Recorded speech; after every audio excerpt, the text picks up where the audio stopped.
Assalamualaikum warahmatullahi wabarakatuh. Selamat pagi teman-teman. Hari ini tanggal 2 April 2020 jam 11:06. Topik yang mau saya sampaikan untuk mata kuliah Manajemen Keuangan Internasional mahasiswa Universitas Budi Luhur. Topiknya adalah topik kelima ya, materi kelima. Judulnya International Balance of Payment atau neraca pembayaran. Sebenarnya secara bentuk laporan keuangan negara disebut dengan neraca pembayaran itu umumnya sama, susunannya itu sudah distandarisasi, mirip kayak laporan rugi laba di perusahaan teman-teman. Neraca ya, susunannya ada pasif ada aktiva dalam bentuk format laporan neraca pembayaran internasional itu sebenarnya sama susunannya. Di sana ada current account, ya, capital account, dan sebagainya. Nanti saya akan jelaskan secara singkat. Mudah-mudahan bermanfaat bagi teman-teman, khususnya mahasiswa Universitas Budi Luhur, agar bisa menjadi referensi. Dan saya berharap jika ada kekurangan atau masukan, silakan bisa mengirimkan email ke saya. Saya langsung saja. Saya akan mulai materi kali ini. Terima kasih sebelumnya. Selamat menyaksikan. Assalamualaikum warahmatullahi wabarakatuh. Assalamualaikum warahmatullahi wabarakatuh. Apa kabar teman-teman mahasiswa Universitas Budi Luhur Jakarta? Seperti teman-teman lihat di monitor ya, di layar, materi kelima dari mata kuliah Manajemen Keuangan Internasional ini MM018, topiknya International Balance of Payment, atau dalam bahasa Indonesianya neraca pembayaran internasional ya. Saya akan menjelaskan secara sesingkat dan sesederhana mungkin agar membantu teman-teman memahami sebagai salah satu prasyarat pertemuan melalui e-learning ya, yang teman-teman bisa download langsung materinya. Sekaligus nanti juga akan dilanjutkan dengan ada kuis ya, seperti biasa yang teman-teman bisa lihat. Neraca pembayaran internasional ini boleh dibilang mempunyai susunan standar khusus bagi negara-negara lain yang memiliki atau yang menyusun laporan neraca pembayaran juga sebenarnya susunannya kurang lebih hampir mirip ya. Nah, pertama kita lihat dulu definisinya yang dikatakan oleh IMF tahun 93, kurang lebih neraca pembayaran itu merupakan laporan yang dibuat secara sistematis ya, dalam kurun waktu tertentu untuk mencatat transaksi ekonomi ya, antar negara-negara di dunia. Transaksi yang di sini maksudnya antara penduduk domestik dan luar negeri ya, yang terdiri dari transaksi perdagangan barang, jasa, modal dan sebagainya gitu ya. Nah, ini definisi umum dari IMF. Oke. Kalau kita lihat dalam neraca pembayaran itu terdiri dari susunan struktur yang standar, yang umumnya yang lebih dikenal itu dengan transaksi current account atau transaksi berjalan gitu ya, dan transaksi financial account. Nah, transaksi berjalan ini itu apa sih isinya gitu ya. Nah, nanti kita akan jelaskan secara singkat transaksi modal itu apa dan sekaligus nanti ada contohnya. Kalau transaksi berjalan ini maksudnya untuk mencatat transaksi perdagangan barang dan jasa. Barang dan jasa itu apa? Contohnya ya banyak ya. Komoditas pertanian, ya, komoditas peternakan, tambang, furniture, semuanya itu barang dan jasa. Nah, kalau jasanya itu apa? Ya banyak tenaga kerja, ya, pengiriman tenaga ahli baik yang keluar maupun ke Indonesia. Lalu kalau untuk capital account sendiri untuk apa sih? Nah, ini penjelasan sederhananya adalah isinya dari laporan atau kelompok dari capital financial account ini adalah investasi atas aset dan modal yang dimiliki pihak asing maupun domestik. Maksudnya gini, kadang-kadang kita kan juga memerlukan modal asing masuk. Nah, pemerintah ataupun swasta memerlukan modal dalam bentuk pengeluaran surat hutang ya. Nah, surat hutang itu dibeli oleh investor dari luar negeri, baik perorangan atau institusi. Sebaliknya, kita juga mungkin beli surat hutang mereka. Nah, itu juga masuk ke kelompok capital and financial account ini. Itu ya. Oke, nah ini untuk standar accountingnya saya pikir saya tidak jelaskan terlalu dalam ya, karena intinya teman-teman basicnya sudah tahu kalau standar akuntansi pasti ada debit kredit. Kalau kita ekspor ya, kita simbolnya X, itu pasti kita akan terima income atau cash in ya, inflow sorry. Kalau untuk lawannya import pasti kita harus keluarkan cash flow atau outflow gitu ya. Jadi X ini adalah ekspor, kalau import itu simbolnya adalah import. Jadi persamaan akuntansinya kurang lebih seperti ini. Oke. Saya tidak terlalu mendalam di sini, cuman yang saya mau jelaskan mungkin nanti di susunan atau bentuk dari neraca pembayaran internasional itu sendiri. Contohnya seperti ini. Current account. Kalau kita lihat, ini kita contoh ilustrasi current account ya. Saya ambil contoh di sini ada dua negara, Amerika dan China. Kita tahu Amerika mata uangnya tentunya US dollar, dan kalau China itu yuan. Kedua negara melakukan aktivitas ekspor impor, tentunya ya. Sebaliknya, China juga melakukan ekspor impor. Jadi maksudnya contohnya, Amerika mengekspor produk dalam negerinya ke China, China mengekspor produk domestiknya ke Amerika. Yang China ekspor ke Amerika, perlakuannya di Amerika itu adalah impor. Sebaliknya juga begitu. Yang Amerika ekspor ke China, perlakuannya dari sisi China itu mereka impor. Nah, tadi saya bilang kalau dia negara tersebut melakukan ekspor, maka dia akan terima revenue atau income atau inflow. Tapi kalau dia melakukan import, maka outflow artinya modal harus keluar. Mereka harus bayar kewajiban importnya, gitu ya. Nah, begitu juga dengan yang di negara China, gitu. Nah, karena ekspor Amerika itu tadi ingat denominasi negara mata uang Amerika adalah dolar dan China yuan, gitu ya. Kalau Amerika ekspor, maka negara China harus membayar dalam mata uang dolar.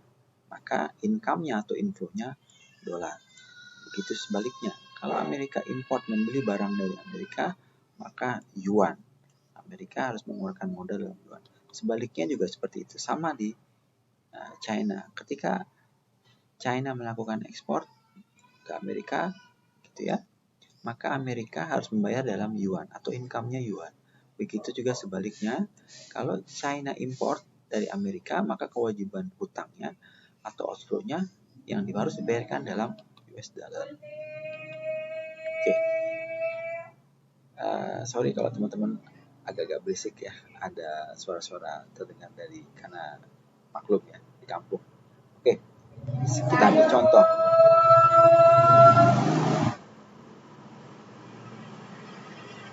Bentar ya, berisik. Oke, kita ambil contoh misalkan di Amerika, ketika ekspornya lebih kecil dari import, maka apa yang terjadi?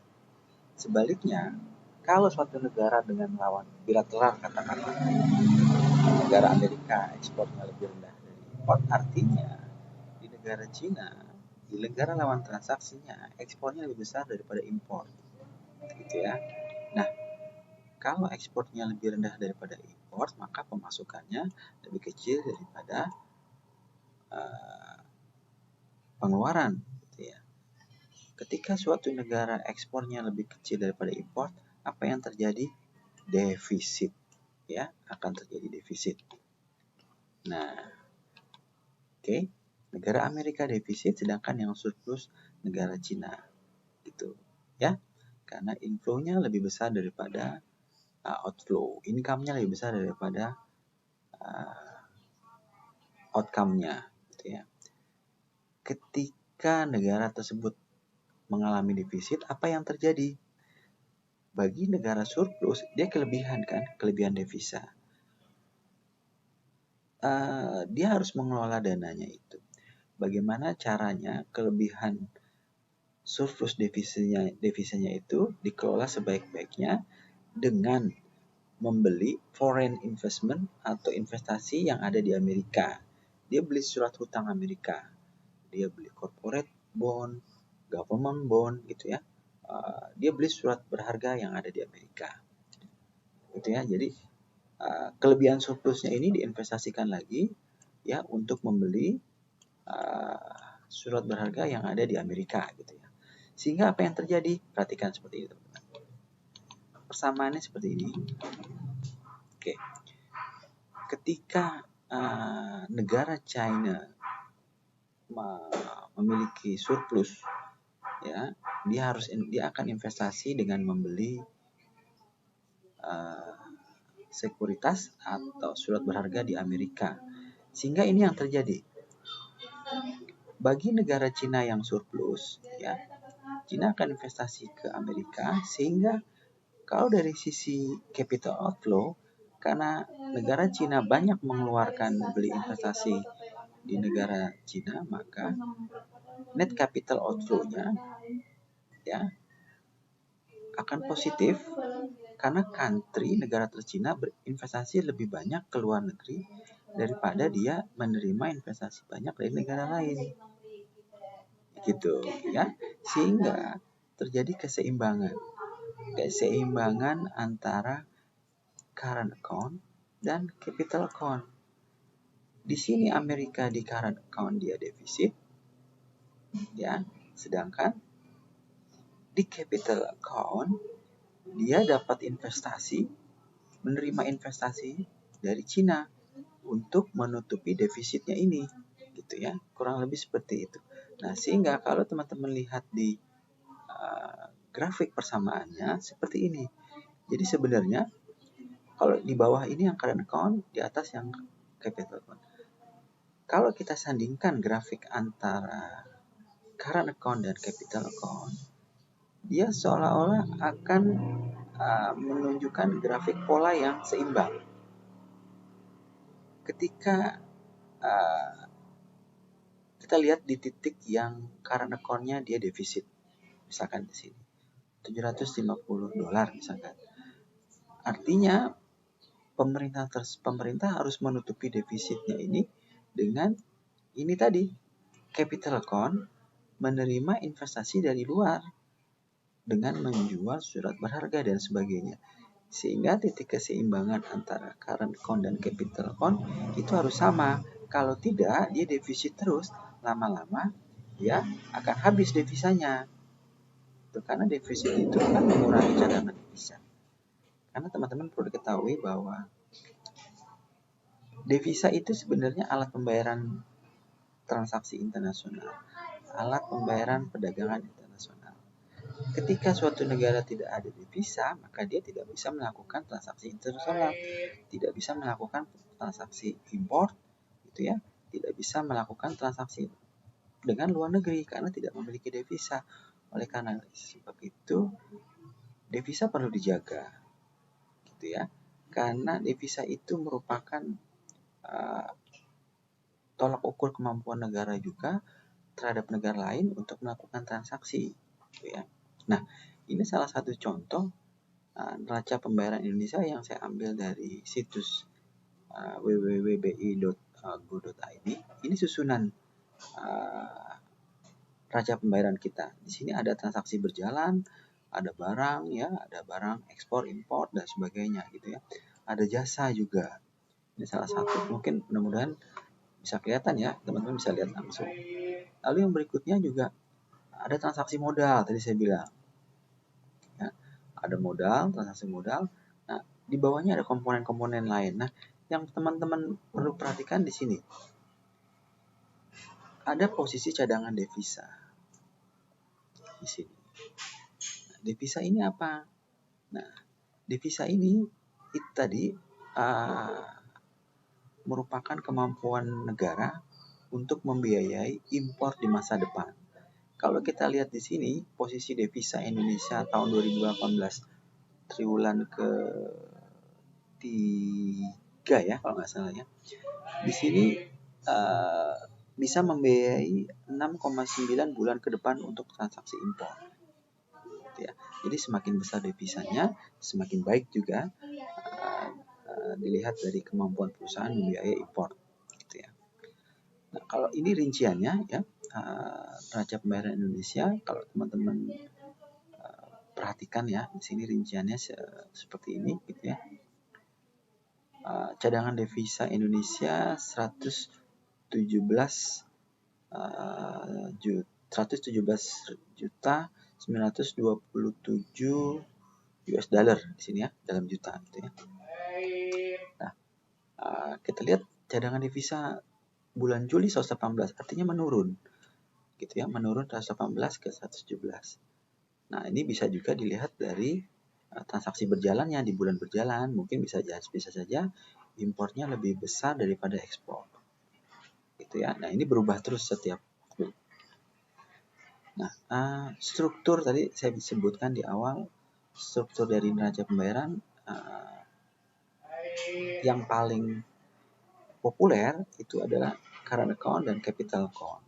Ya, tapi sebenarnya di luar ini ada juga kelompok yang lain ya. Tadi current account, capital, ada reserve account, ada error omission dan monetary account gitu ya. Nah, saya menjelaskan begini. Neraca pembayaran itu bisa kemungkinannya ada 3. Bisa dia surplus, bisa dia sebaliknya defisit. Nah, sebelumnya delta reserve itu apa sih? Delta reserve itu sudah teman-teman pasti sudah tahu, artinya adalah cadangan devisa reserve ya. Delta itu perubahan ya, sehingga kalau current account ditambah capital account posisinya deltanya lebih besar dari 0, maka dia surplus. Tapi sebaliknya, ketika current account ditambah capital account deltanya kurang dari 0, maka dia defisit. Tadi saya sampaikan di awal, posisi output atau outcome dari delta reserve itu ada 3, surplus, defisit, dan equilibrium. Ketika posisinya adalah seimbang, artinya delta reserve-nya 0, posisi antara outcome, outflow, dan inflow itu seimbang. Gitu ya, jadi disebut dengan equilibrium. Tapi sebaliknya, bisa juga sebaliknya terjadi disequilibrium ketika cadangan current account itu tidak sama ya, sehingga mengakibatkan delta reserve-nya bisa lebih kurang dari 0 atau lebih besar dari 0. Tadi saya bilang kalau delta reserve-nya itu kurang dari 0, maka neraca pembayarannya defisit. Kalau delta reserve-nya lebih dari 0, maka dia surplus. Gitu ya. Delta itu saya ulang lagi artinya adalah nilai perubahan dari devisa. Kalau dia lebih besar dari 0, maka dia surplus. Kalau dia lebih kecil dari 0, maka dia defisit. Kalau dia delta reserve-nya sama dengan 0, maka equilibrium, seimbang. Gitu ya. Nah, kok bisa neraca pembayaran itu bisa surplus, bisa negatif, atau bisa equilibrium?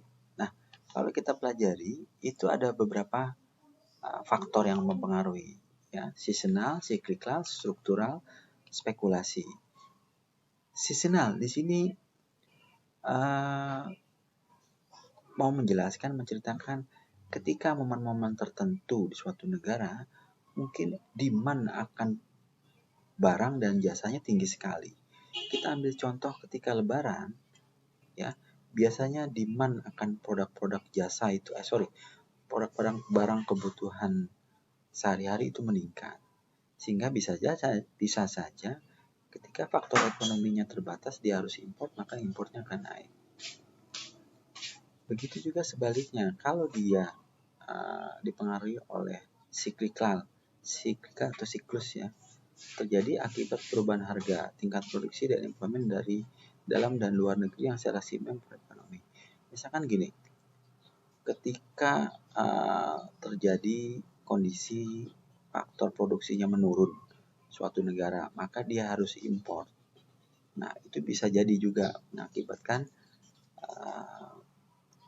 outflow-nya lebih besar daripada inflow, importnya lebih besar daripada import. Struktural, terjadi perubahan demand, supply, akibat kemajuan teknologi, modal, dan sebagainya. Spekulasi juga bisa. Aliran modal kerja karena unsur spekulasi. Kebijakan menumbuhkan pekerjaan. Nah, jadi faktor-faktor eksternal ini yang bisa mempengaruhi posisi disequilibrium atas cadangan devisa, data reserve. Ya.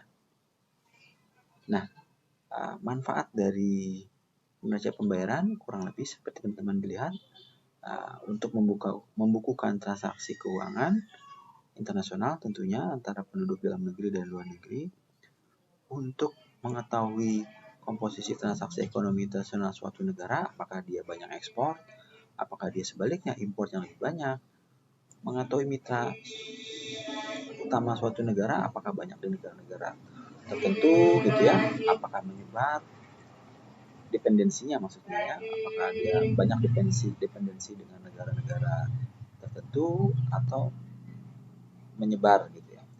Lalu posisi keuangan suatu negara, wah ini ternyata dia importnya lebih besar sehingga defisitnya makin bertambah terus. Lalu indikator negara donor atau lembaga keuangan IMF, seperti IMF maksudnya, untuk mengetahui kapan mereka perlu membantu. Jadi dari neraca pembayaran itu merupakan laporan keuangan yang bisa dinilai, dipelajari posisi neraca suatu negara itu atau neraca pembayaran suatu negara itu bagaimana, sehat tidak.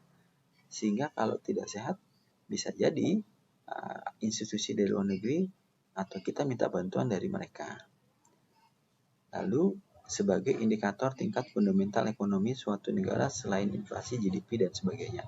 Jadi indikator fundamental ekonomi suatu negara itu biasanya dipakaikan inflasi, GDP. Nah, devisa juga bisa digunakan. Kalau devisanya minim, ya itu juga negara lain mungkin akan khawatir melakukan transaksi internasional, transaksi perdagangan dengan Indonesia. Ya, oke, mungkin kurang lebihnya itu materi neraca pembayaran internasional. Setelah ini materi ke-6 saya akan sampaikan bagaimana seandainya suatu negara mengalami defisit. Itu ya, strategi apa yang perlu dilakukan untuk mengkoreksi atau memperbaiki defisit. Mungkin sampai di sini dulu. Atas banyak kekurangan saya mohon maaf. Kalau itu baik diambil manfaatnya. Dari saya sampaikan sekian dulu. Terima kasih atas perhatian rekan-rekan semuanya. Wassalamualaikum warahmatullahi wabarakatuh. Assalamualaikum warahmatullahi wabarakatuh. Selamat pagi teman-teman. Hari ini tanggal 2 April 2020 jam 11.06. Topik yang mau saya sampaikan untuk mata kuliah Manajemen Keuangan Internasional mahasiswa Universitas Budi Luhur. Topiknya adalah topik kelima ya, materi kelima, judulnya International Balance of Payment atau neraca pembayaran. Sebenarnya secara bentuk laporan keuangan negara disebut dengan neraca pembayaran itu umumnya sama, susunannya itu sudah distandarisasi, mirip kayak laporan rugi laba di perusahaan teman-teman. Neraca ya, susunannya ada pasif, ada aktiva, dalam bentuk format laporan neraca pembayaran internasional itu sebenarnya sama susunannya. Di sana ada current account, ya, capital account, dan sebagainya. Nanti saya akan jelaskan secara singkat. Mudah-mudahan bermanfaat bagi teman-teman, khususnya mahasiswa Universitas Budi Luhur, agar bisa menjadi referensi. Dan saya berharap jika ada kekurangan atau masukan, silakan bisa mengirimkan email ke saya. Saya langsung saja, saya akan mulai materi kali ini. Terima kasih sebelumnya. Selamat menyaksikan. Assalamualaikum warahmatullahi wabarakatuh. Assalamualaikum warahmatullahi wabarakatuh. Apa kabar teman-teman mahasiswa Universitas Budi Luhur Jakarta? Seperti teman-teman lihat di monitor ya, di layar, materi kelima dari mata kuliah Manajemen Keuangan Internasional ini MM018, topiknya International Balance of Payment, atau dalam bahasa Indonesianya neraca pembayaran internasional ya. Saya akan menjelaskan secara sesingkat dan sesederhana mungkin agar membantu teman-teman memahami sebagai salah satu prasyarat pertemuan melalui e-learning ya, yang teman-teman bisa download langsung materinya. Sekaligus nanti juga akan dilanjutkan dengan ada kuis ya, seperti biasa yang teman-teman bisa lihat. Neraca pembayaran internasional ini boleh dibilang mempunyai susunan standar khusus bagi negara-negara lain yang memiliki atau yang menyusun laporan neraca pembayaran juga sebenarnya susunannya kurang lebih hampir mirip ya. Nah, pertama kita lihat dulu definisinya yang dikatakan oleh IMF tahun 93, kurang lebih neraca pembayaran itu merupakan laporan yang dibuat secara sistematis ya, dalam kurun waktu tertentu untuk mencatat transaksi ekonomi ya, antar negara-negara di dunia. Transaksi yang di sini maksudnya antara penduduk domestik dan luar negeri ya, yang terdiri dari transaksi perdagangan barang, jasa, modal dan sebagainya gitu ya. Nah, ini definisi umum dari IMF. Oke. Kalau kita lihat dalam neraca pembayaran itu terdiri dari susunan struktur yang standar, yang umumnya yang lebih dikenal itu dengan transaksi current account atau transaksi berjalan gitu ya, dan transaksi financial account. Nah, transaksi berjalan ini itu apa sih isinya gitu ya. Nah, nanti kita akan jelaskan secara singkat transaksi model itu apa dan sekaligus nanti ada contohnya. Kalau transaksi berjalan ini maksudnya untuk mencatat transaksi perdagangan barang dan jasa. Barang dan jasa itu apa? Contohnya ya banyak ya. Komoditas pertanian, ya, komoditas peternakan, tambang, furniture, semuanya itu barang dan jasa. Nah, kalau jasanya itu apa? Ya banyak tenaga kerja, ya, pengiriman tenaga ahli, baik yang keluar maupun ke Indonesia. Lalu kalau untuk capital account sendiri untuk apa sih? Nah, ini penjelasan sederhananya adalah isinya dari laporan atau kelompok dari capital financial account ini adalah investasi atas aset dan modal yang dimiliki pihak asing maupun domestik. Maksudnya gini,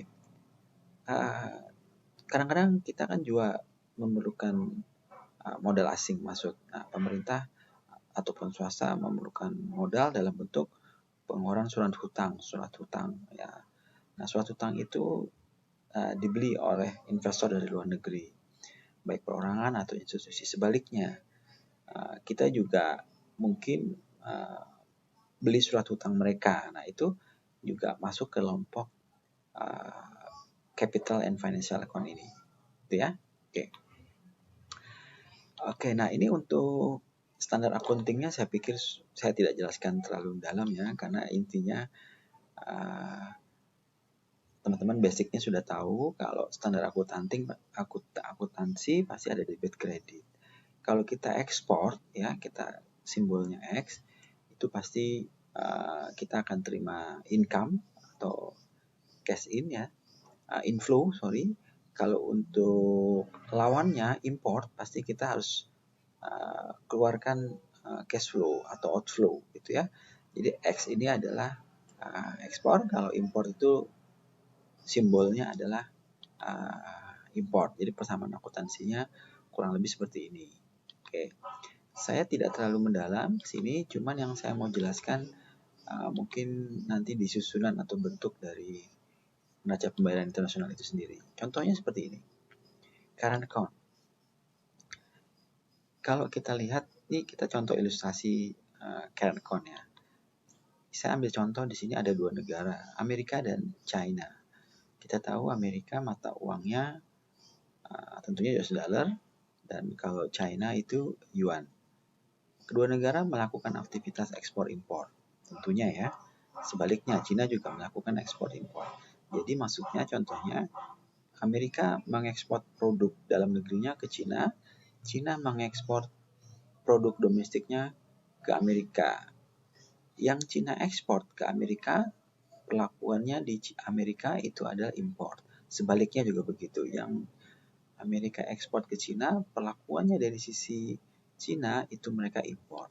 Nah, tadi saya bilang kalau dia negara tersebut melakukan ekspor, maka dia akan terima revenue atau income atau inflow. Tapi kalau dia melakukan import, maka outflow artinya modal harus keluar. Mereka harus bayar kewajiban importnya, gitu ya. Nah, begitu juga dengan yang di negara China, gitu. Nah, karena ekspor Amerika itu tadi ingat denominasi negara mata uang Amerika adalah dolar dan Cina yuan, gitu ya. Kalau Amerika ekspor, maka negara Cina harus membayar dalam mata uang dolar. Maka income-nya atau inflow-nya dolar. Begitu sebaliknya, kalau Amerika import membeli barang dari Amerika, maka yuan. Amerika harus mengeluarkan modal dalam yuan. Sebaliknya juga seperti itu. Sama di China. Ketika China melakukan ekspor ke Amerika, gitu ya, maka Amerika harus membayar dalam yuan atau income-nya yuan. Begitu juga sebaliknya, kalau China import dari Amerika, maka kewajiban hutangnya atau outflow-nya yang harus dibayarkan dalam US dollar. Oke. Sorry kalau teman-teman agak-agak berisik ya, ada suara-suara terdengar dari karena maklum ya di kampung. Oke, kita ambil contoh.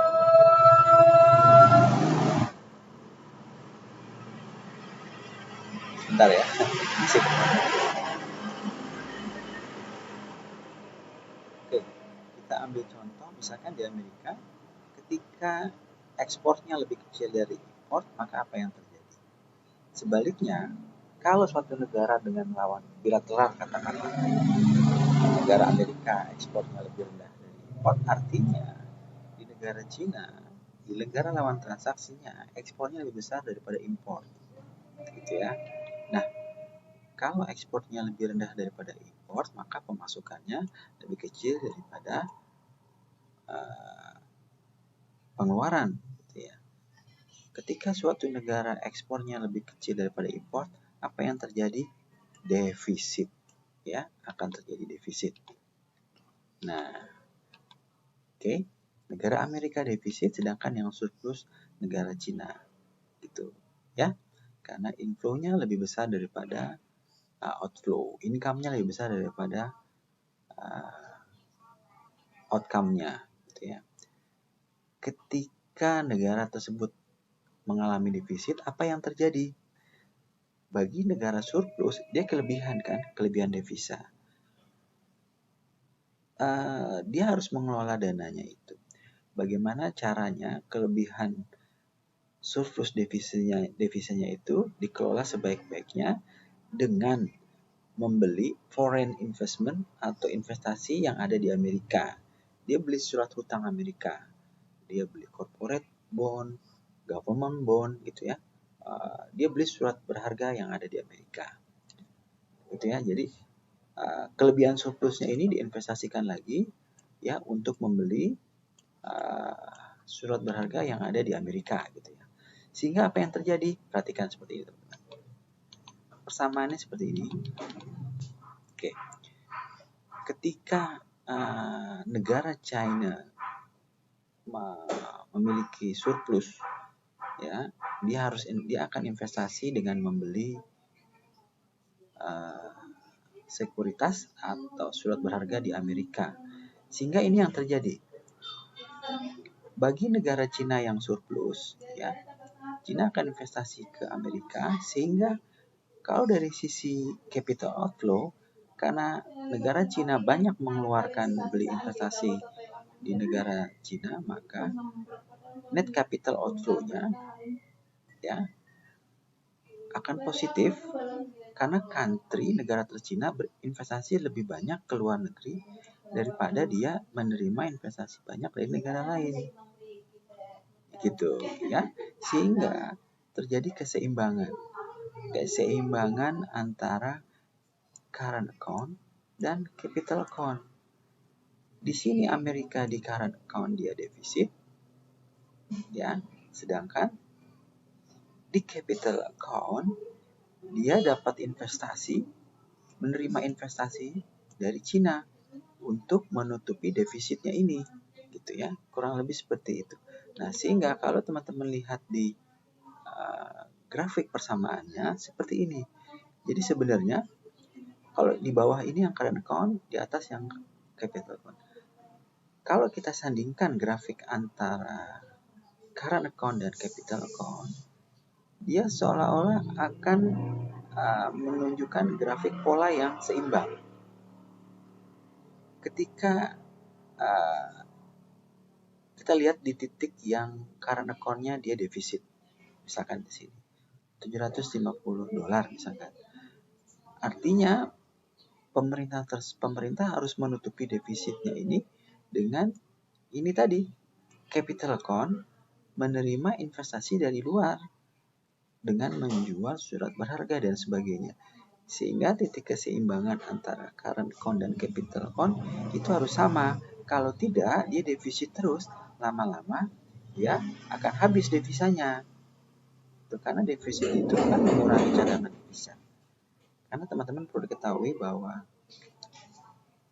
devisa itu sebenarnya alat pembayaran transaksi internasional, alat pembayaran perdagangan internasional.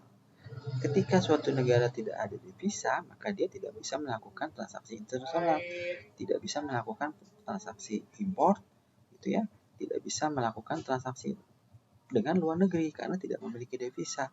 Oleh karena sebab itu, devisa perlu dijaga, gitu ya, karena devisa itu merupakan tolak ukur kemampuan negara juga terhadap negara lain untuk melakukan transaksi, gitu ya.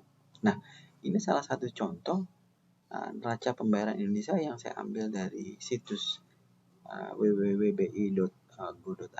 Ini susunan neraca pembayaran kita. Di sini ada transaksi berjalan, ada barang ya, ada barang ekspor, impor dan sebagainya, gitu ya. Ada jasa juga. Ini salah satu, mungkin mudah-mudahan bisa kelihatan ya, teman-teman bisa lihat langsung. Lalu yang berikutnya juga ada transaksi modal, tadi saya bilang. Ya, ada modal, transaksi modal. Nah, di bawahnya ada komponen-komponen lain. Nah, yang teman-teman perlu perhatikan di sini. Ada posisi cadangan devisa. Di sini. Nah, devisa ini apa? Nah, devisa ini itu tadi merupakan kemampuan negara untuk membiayai impor di masa depan. Kalau kita lihat di sini, posisi devisa Indonesia tahun 2018 triwulan ke-3 ya kalau nggak salah ya. Di sini bisa membiayai 6,9 bulan ke depan untuk transaksi impor. Ya. Jadi semakin besar devisanya, semakin baik juga dilihat dari kemampuan perusahaan membiayai impor. Gitu ya. Nah, kalau ini rinciannya ya, neraca pembayaran Indonesia, kalau teman-teman perhatikan ya, di sini rinciannya seperti ini, gitu ya. Cadangan devisa Indonesia 117 juta 927 US dollar di sini ya, dalam juta gitu ya. Nah, kita lihat cadangan devisa bulan Juli 118 artinya menurun, gitu ya, menurun 118 ke 117. Nah, ini bisa juga dilihat dari transaksi berjalannya di bulan berjalan, mungkin bisa saja impornya lebih besar daripada ekspor, gitu ya. Nah, ini berubah terus setiap waktu. Nah, struktur tadi saya sebutkan di awal, struktur dari neraca pembayaran yang paling populer itu adalah current account dan capital account, ya. Tapi sebenarnya di luar ini ada juga kelompok yang lain, ya. Tadi current account, capital, ada reserve account, ada error omission dan monetary account, gitu ya. Nah, saya menjelaskan begini. Neraca pembayaran itu kemungkinannya ada 3. Bisa dia surplus, bisa dia sebaliknya defisit. Nah, sebelumnya delta reserve itu apa sih? Delta reserve itu sudah teman-teman pasti sudah tahu, artinya adalah cadangan devisa reserve, ya. Delta itu perubahan, ya. Sehingga kalau current account ditambah capital account, posisinya deltanya lebih besar dari 0, maka dia surplus. Tapi sebaliknya, ketika current account ditambah capital account, deltanya kurang dari 0, maka dia defisit. Tadi saya sampaikan di awal, posisi output atau outcome dari delta reserve itu ada 3, surplus, defisit, dan equilibrium. Ketika posisinya adalah seimbang, artinya delta reserve-nya 0, posisi antara outcome, outflow, dan inflow itu seimbang, gitu ya. Jadi disebut dengan equilibrium. Tapi sebaliknya, bisa juga sebaliknya terjadi disequilibrium ketika cadangan current account itu tidak sama, ya, sehingga mengakibatkan delta reserve-nya bisa lebih kurang dari 0 atau lebih besar dari 0. Tadi saya bilang kalau delta reserve-nya itu kurang dari 0, maka neraca pembayarannya defisit. Kalau delta reserve-nya lebih dari 0, maka dia surplus, gitu ya. Delta itu, saya ulang lagi, artinya adalah nilai perubahan dari devisa. Kalau dia lebih besar dari 0, maka dia surplus. Kalau dia lebih kecil dari 0, maka dia defisit. Kalau dia delta reserve-nya sama dengan 0, maka equilibrium, seimbang, gitu ya. Nah, kok bisa neraca pembayaran itu bisa surplus, bisa negatif, atau bisa equilibrium? Nah, kalau kita pelajari, itu ada beberapa faktor yang mempengaruhi, ya. Seasonal, cyclical, struktural, spekulasi. Seasonal di sini mau menceritakan ketika momen-momen tertentu di suatu negara, mungkin demand akan barang dan jasanya tinggi sekali. Kita ambil contoh ketika Lebaran, ya, biasanya demand akan produk-produk jasa itu, produk-produk barang kebutuhan sehari-hari itu meningkat. Sehingga bisa saja ketika faktor ekonominya terbatas, dia harus import, maka importnya akan naik. Begitu juga sebaliknya, kalau dia dipengaruhi oleh cyclical atau siklus, ya, terjadi akibat perubahan harga, tingkat produksi, dan employment dari dalam dan luar negeri yang secara simpan ekonomi. Misalkan gini, ketika terjadi kondisi faktor produksinya menurun suatu negara, maka dia harus import. Nah, itu bisa jadi juga mengakibatkan outflow-nya lebih besar daripada inflow, importnya lebih besar daripada import. Struktural, terjadi perubahan demand, supply, akibat kemajuan teknologi, modal, dan sebagainya. Spekulasi juga bisa. Harian modal kerja karena unsur spekulasi. Kebijakan menumbuhkan pekerjaan. Jadi faktor-faktor eksternal ini yang bisa mempengaruhi posisi disequilibrium atas cadangan devisa, delta reserve.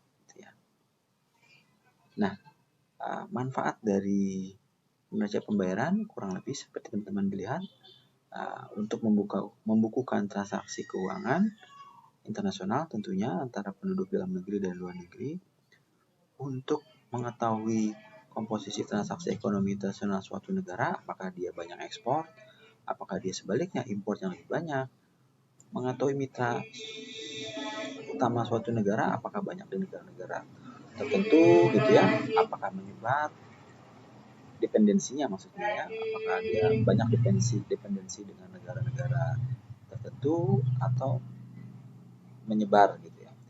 Lalu posisi keuangan suatu negara, wah ini ternyata dia impornya lebih besar sehingga defisitnya makin bertambah terus. Lalu indikator negara donor atau lembaga keuangan IMF, seperti IMF maksudnya, untuk mengetahui kapan mereka perlu membantu. Jadi dari neraca pembayaran itu merupakan laporan keuangan yang bisa dinilai, dipelajari posisi neraca suatu negara itu atau neraca pembayaran suatu negara itu bagaimana, sehat tidak.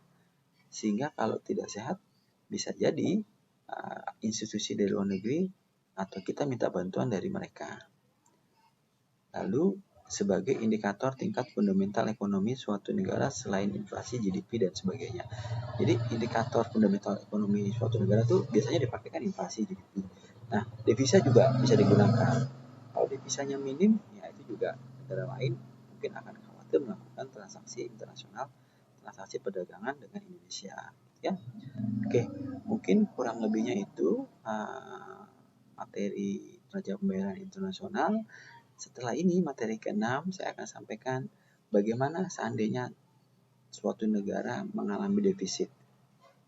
Gitu ya, strategi apa yang perlu dilakukan untuk mengkoreksi atau memperbaiki defisit.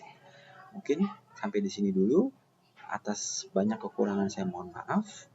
Kalau itu baik diambil manfaatnya. Dari saya sampaikan sekian dulu. Terima kasih atas perhatian rekan-rekan semuanya. Wassalamualaikum warahmatullahi wabarakatuh.